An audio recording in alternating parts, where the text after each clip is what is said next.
You're listening to the Cyberwire Network, powered by N2K.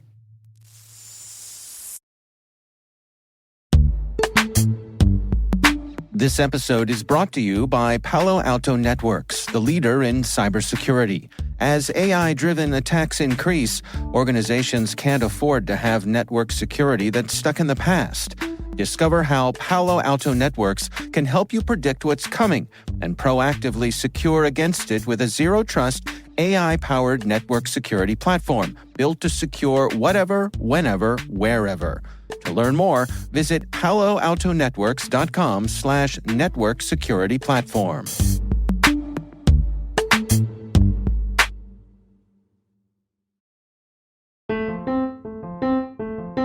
Hello, my name is Arti Lalwani, and I am a knowledge leader for risk management and privacy at A-LIGN.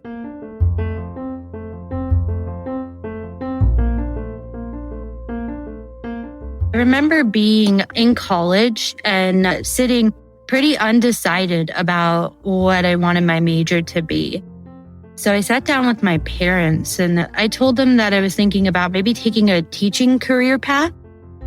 However, I grew up with very traditional Indian parents. So if you were not a doctor or an engineer or going to marry a doctor or an engineer, your career choice was probably worthless. So I know after many discussions, we finally decided that I would stick with finance as a major. And I graduated with a finance degree and jumped into a financial job for a few years until one day I realized, wow, this is not me. My parents always undoubtedly were a great support system for me. I do take everything that they say into account. It doesn't mean that I actually listen to everything, but I hear it.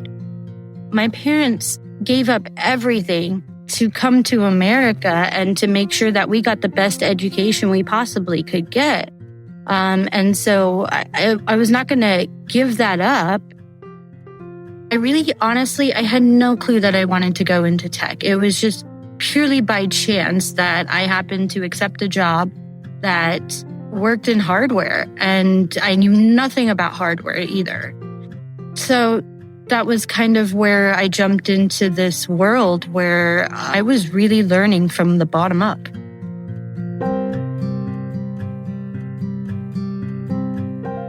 One of the things I said was for the longest time is that I absolutely did not want to manage a team.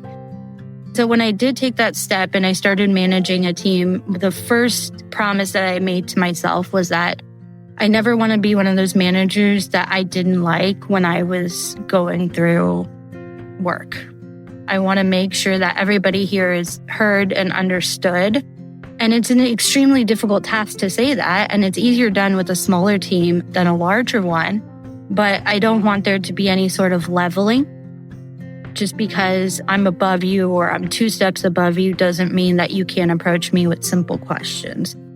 For me, my management style has always been very inclusive, and I think that's what attributes to the team having very low attrition status.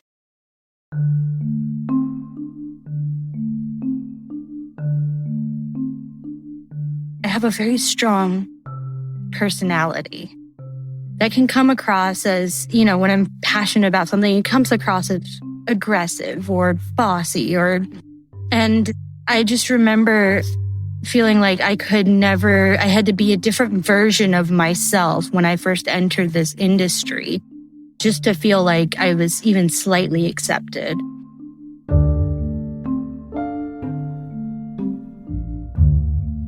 I think it was very clear to tell when I was looking at the few other women in the industry and how they were acting and how they were perceived. I think that the judgment was just extremely difficult on the women than the men.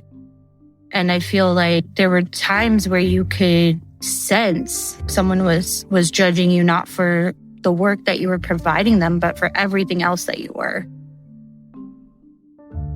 Women face, I think one of the biggest issues that they face is confidence. And for me, not only was that the issue, But I also felt like I wasn't ready to lead in this industry. So I remember reaching out to like a couple professional mentors, and I asked for advice. I asked for help. I asked for words of even encouragement because I just did not feel ready to lead. Not only did these mentors think that I was ready, but also my direct manager at the time thought I was absolutely ready to take it on. For the first time, I felt like someone else saw something in me that I couldn't even see in myself.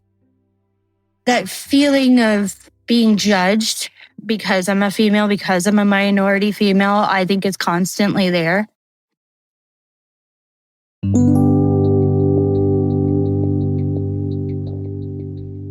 For anybody that's going to come up into this industry or any sort of industry where they're embarking on a career change, the first thing you're going to hit is a roadblock. If you give up at that first sign, you're never going to get to where you want to be. So keep going and find ways to pursue past that. Whether that's you have to put more work in on your own, or you find someone that can help you get past that, pursuing networking opportunities, finding people that can connect you to someone else, and trying to build that network on your own. And having a big support system behind you before you're about to pursue something like this is absolutely necessary.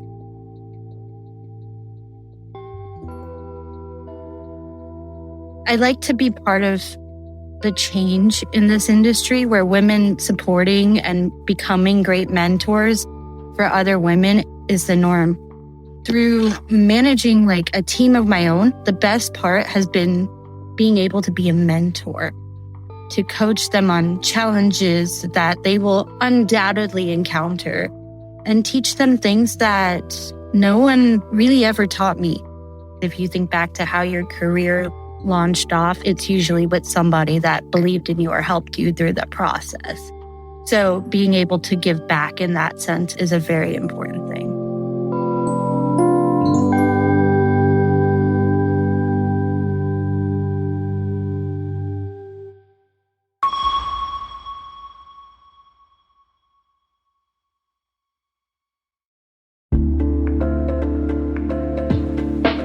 Hey everybody, want to take a few minutes here and talk about our sponsor, Splunk. You know, you need to keep operations humming around the clock, but potential disruptions are everywhere. Splunk helps you predict problems and find and fix issues fast, so you can reduce risk and ditch downtime. The world's largest enterprises rely on Splunk's unified security and observability platform to become more efficient, resilient, and innovative. With Splunk, you can react quickly, evolve faster, and be ready for anything. Stay ahead of disruptions. Learn more at splunk.com/resilience.